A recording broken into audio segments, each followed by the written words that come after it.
All right, Joshua chapter 5. We're going to go verses 1 through 12. I figured I'd make Nick read 2 chapters and I would cut mine short, just because that's how I handle things like that. No, that's just the natural flow. And have you ever thought about what makes you,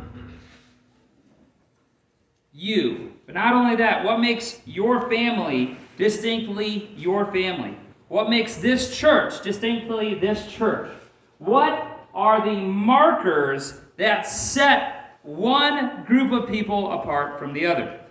As a coach, I have to watch every single season a presentation by the NFHS or the IHSA about what uniforms are acceptable and unacceptable, and what is done that can not confuse the judges. So we wear uniforms, our athletes wear uniforms to distinguish them from another team because we want to make sure that people know who's who. We have ways that we are distinct from others. Some people will or will not wear certain clothing, or some people only drive one brand of vehicle. I remember when I was coaching whenever I was assistant coaching 7th grade basketball in 2012 in Centerville, Michigan, I received the exact same question that I received first time I coached here, junior high track and field. Coach, do you drive Chevy or Ford? I said, I don't care. Do you cheer for the Cardinals or the Cubs? And I say, I cheer for the Cowboys. And that usually makes the conversation better, and everyone likes that answer. No, we know that there are markers. There are things that set us aside. I hear that in the late 70s and early 80s, there was a group of young men in the high school that set themselves aside by having fros, and they were the fro bros. You know, there's things that just... I was one of those guys in my high school. You know, we do things that are like who we are, what we do. And in Joshua chapter 5, we are going to look at the people of Israel being distinct in who they are. And I want to ask the question, what are markers that we have as Grace Bible Church that help remind us who we are and therefore stay faithful to the covenants that we believe? So read along with me, Joshua 5, 1 and following. Now, when all the Amorite kings west of the Jordan and all the Canaanite kings along the coast heard how the Lord had dried up the Jordan before the Israelites until they had crossed over, their hearts melted in fear. They no longer had the courage to face the Israelites. At that same time, the Lord said to Joshua, make flint knives and circumcise the Israelites again. So Joshua made flint knives and circumcised the Israelites at Gibeath Haraloth. Now, this is why they did so. All those who came out of Egypt, all the men of military age, died in the wilderness on the way after leaving Egypt. All the people that came out had been circumcised, but all the people born in the wilderness during the journey from Egypt had not. The Israelites moved about in the wilderness 40 years until all the men who were of military age when they left Egypt had died, since they had not obeyed the Lord. For the Lord had sworn to them that they would not see the land he had solemnly promised their ancestors to give us, a land flowing with milk and honey. So he raised up their sons in their place, and these were the ones Joshua circumcised. They were still uncircumcised because they had not been circumcised on the way. And after the whole nation had been circumcised, they remained where they were in the camp until they were healed. Then the Lord said to Joshua, today I have rolled away the reproach of Egypt from you. So the place has been called Gilgal to this day. On the evening of the 14th day of the month, while camped at Gilgal on the plains of Jericho, the Israelites celebrated the Passover. The day after the Passover, that very day, they ate some of the produce of the land, unleavened bread and roasted grain. The manna stopped the day after they ate this food from the land. There was no longer any manna for the Israelites. But that year they ate the produce of Canaan. All right, we will stop there. Now, before any of you who are parents break out in cold sweats, today we will not talk about circumcision and all of its different details. You can ask Randy about that. Randy always got stuck with awkward topics whenever he was teaching Sunday school, and so just ask Randy anything that I'm not going to explain to you. As the nation of Israel crossed the Jordan, they were to set up monuments of stone that were to remind them of the Lord's work and how he had given them a new Exodus event, a new crossing of the Sea of Reeds, a new crossing into the Promised Land event, a time where only a miracle of God could have done what happened. And so stones were set up to remind them, hey, every time you see that, teach your kids. Teach one another. The Lord brought us here. The Lord worked. But here inside of chapter 5, there is another sign that is supposed to be with every person in that community. That was the sign of circumcision. Now, Paul talks extensively about how circumcision is not something that is required of the new covenant. But the people of Israel had been given the sign of circumcision back whenever Abraham was called. It was a way to remember God's promises, God's way, and God's provision. And evidently, at this point in the story, after 40 years of wandering around in the wilderness, 40 years of encountering different troubles and difficulties, read through Numbers, they had not practiced the one core essential, this is our marker of who we are. This is quite literally, how could this have happened? This was the marker of what it meant to be an Israelite, yet they didn't do it. So here, after they had crossed the river, God tells Joshua, you have to do it. The Israelites have to look like Israelites and be Israelites and have the reminder of their covenant daily, an unforgettable and unavoidable reminder of the covenant I have made with them.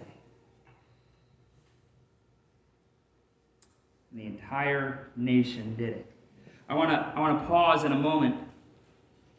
There would have been a great feeling of shame if you were an Israelite at that moment. Think about that. They had seen God's provision 6 days a week of manna. They had seen Moses bring water from a rock. They had defeated a couple of kings and armies. They had come through the Red Sea. They had done all these, they had experienced all these blessings of God, showing that God was going to be true to his covenant, yet they themselves had not done the simple step of what was the beginning and the entry into that covenant.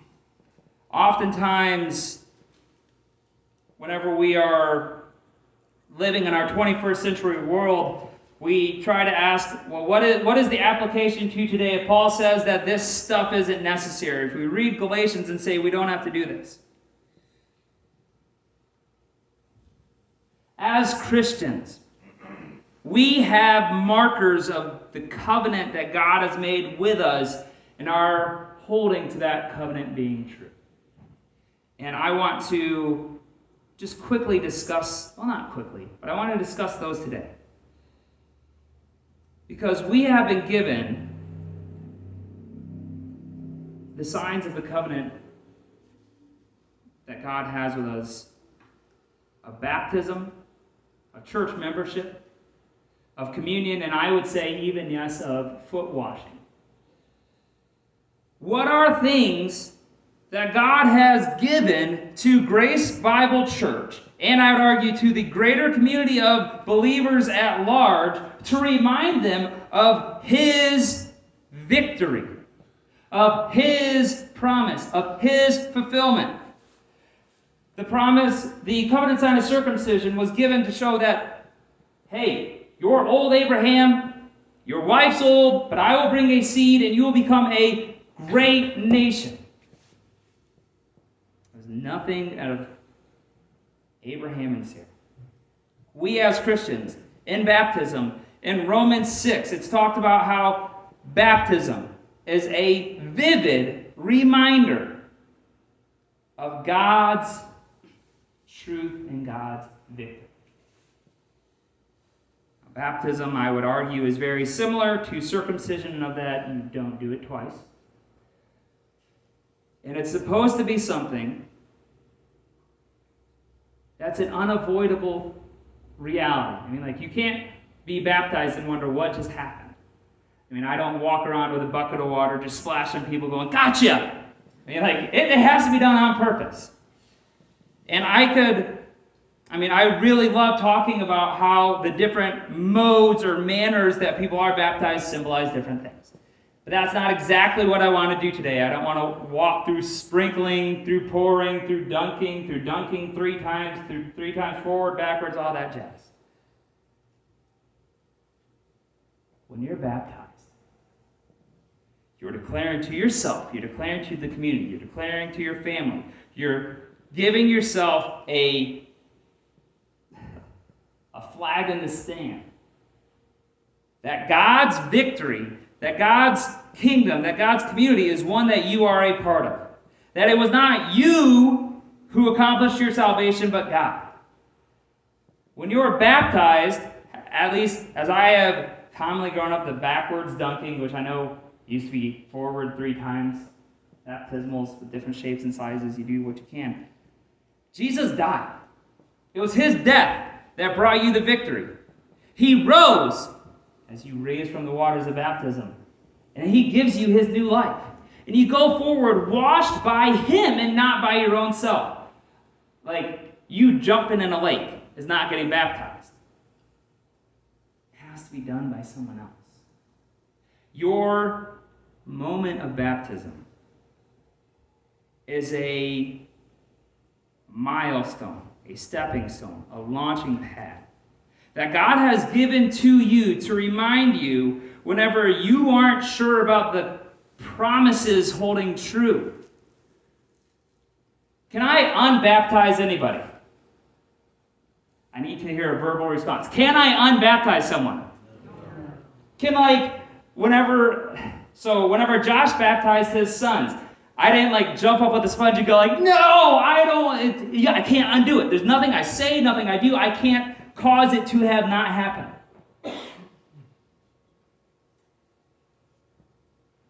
Martin Luther talked about how the moment of baptism is something that the believer who is shaking in their faith, they're reminded, just as a baptism cannot be undone, God's grace, His mercy, what He has accomplished in His salvation that He gives you, it also cannot be undone. Now, again, we can all talk about the finer points of baptism later. Does it have to be in a river, lake, all those things. But think about this. If you are a Christian who has never been baptized, what are you waiting for? And what does that say about your faith? Jesus Himself was baptized. Newsflash, you are not as good as Jesus. He was perfect. And He still went through it. These signs that God gives to us, these promises that He gives to us, we need to hold strongly to them. And then also, we read later on about the daily provision of manna being pulled back as the Passover is celebrated for the first time in the land of Israel after crossing the Jordan. So I want to talk about then 2 other Signs that God has given to us. We practice monthly communion. Some people call it the Eucharist, some people call it a sacrament, some people call it lots of different things. It is a constant reminder of the gospel, of God's provision, of God's promise, of God's goodness. Just as manna came daily to remind the people of Israel in their transience, we too are transient. We are walking. We are moving back and forth in this world, awaiting the time when Jesus will make all things new. What oftentimes can divide churches with how often do we do communion or how do we do it? One of the most deadly topics of the 1400s through 1700s was communion and baptism. What often divides should be this vivid reminder of God's work, of God's doing, of God's provision. And then this giving of Passover, the once-a-year reminder, the vivid picture that God saved them from the death that would have come. And then God brought them forward as a new people. We have Easter. We have the Resurrection Sunday. We celebrate it rightly. We commemorate it. And there's no way that you can do it big enough. Inside of that week, because Passover was not just a one-day thing. Our church practices foot washing because we remind ourselves, just as the nation of Israel reminded itself in Passover of their identity of being the redeemed, the called out, the new identity. They were no longer slaves but free. Foot washing reminds us that Jesus, when he calls us, he does not call us to be living for ourselves, but living to serve others. Do we wash feet because we are podiatrists? No. Do we wash feet because I want to see any of your feet? No. Do I want to see any? I had a great conversation about how I despise certain, my kid just ran through, footwear. That wasn't my kid? Okay. Good. Some of my kids have a lot of energy. They're wonderful and cute. I had a conversation in Sunday school about how certain footwear destroys your feet. I mean, like, feet are not necessarily fun, beautiful. But we practice foot washing because it's a reminder, a yearly reminder to one another. I serve you. The identity I have in Jesus, the identity you have in Jesus, we cement yearly in the practice of foot washing. That Jesus didn't call us to be the conquering hero, but the one who lays aside his garment and washes someone else's feet. The nation of Israel, the moment they walked into the new land, practiced the covenant signs. Are we practicing the signs? Are we teaching each other? Are we teaching our own self? Are we reminding ourselves? Because this is what I want to step into as the biggest part of it. These signs, these sacraments, these ordinances, whatever we deem them, they were given to us. Just as in Joshua 5, the items were given to the nation of Israel to remind us of God's provision, of God's miracle, of God's leading, of God's sovereignty, of God's authority, and how everything in that changes our identity. Are we willing to walk inside of a new reality? Are we willing to do the things that remind us of the new reality? When we practice communion, are we ungrateful? Or do we actually think about how this is a miracle in salvation, not the communion, that God can save us? That it was the blood and the flesh of Jesus that is literally our 100% life. See, we have been called to a new identity, which matters more than anything that we feel, which matters more than anything we do, which matters more than any different way that we can walk around. You see, these covenant signs were practiced because, if you remember, the courage and the strength that was repeated over and over and over in Joshua 1 centers around remembering God's faithfulness to his covenant. Why would the nation of Israel practice circumcision? Why would they have the Passover? Because it reminded them that their strength, their courage, is rooted in God's act himself.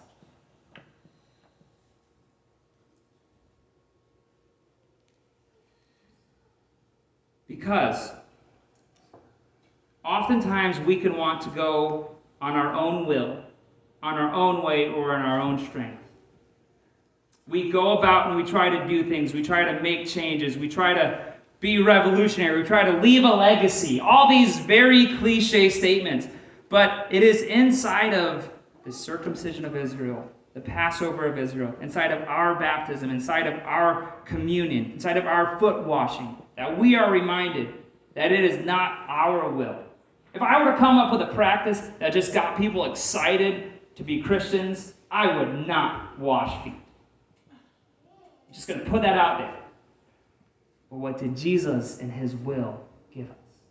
And in his way give us? If I were to think of the way to just get the most followers, I'd be like, you know what? I'm going to start a religion that says, do what you want, be what you want, and definitely don't have any sort of practice that causes pain. Sounds nice, right? I was, no pain except for running. 10 miles a day, Josh. I don't do that. But God in his will and in his way gave us reminders. And actually, baptism is not very uncomfortable, especially now. We heat this water for you. Some of you have told me stories about chopping holes inside of Camp Emmanuel's lake. I've watched baptisms in Siberia.